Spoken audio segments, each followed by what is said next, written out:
तीन बेटी पापा की दुलारी। बेटी दुलरई तीन बेटी से हो बेटी मांगी ले नारियल फलवा से हो बेटी मांगी ले नारियल फलवा।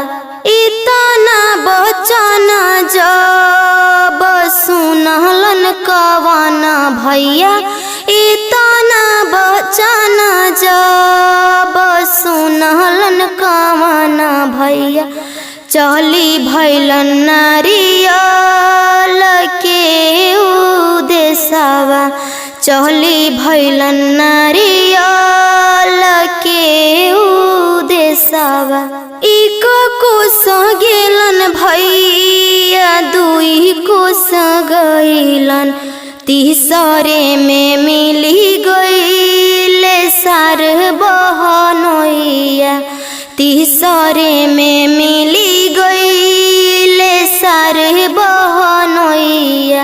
कहाँ जैथ सरऊ हाँ ठीक दुपहरिया, कहाँ जैब सरऊ हाँ ठीक दुपहरिया।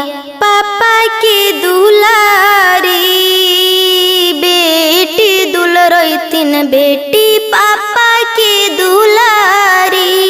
हाँ बेटी दुलरई तीन बेटी से हो बेटी मांगी ले नारियल फलवा से हो बेटी मांगी ले नारियल फलवा।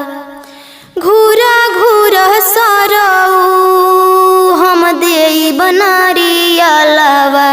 घूरा घूरा सरऊ हम देब नारियल फलवा। पापा की दुलारी हाँ बेटी दुलरई तीन बेटी से हो बेटी मांगी ले नारियल फलवा से हो बेटी मांगी ले नारियल फलवा। पापा की दुलारी बेटी दुलरई तीन बेटी पापा की दुलारी। बेटी दुलरई तीन बेटी से हो बेटी मांगी ले नारियल फलवा से हो बेटी मांगी ले नारियल फलवा। इतना बचन जब सुनलन कवन भैया, इतना बचन जब सुनलन कवन भैया, चली भैलन नारियल के उदेशवा। चली भैलन नारियल के उदेशवा।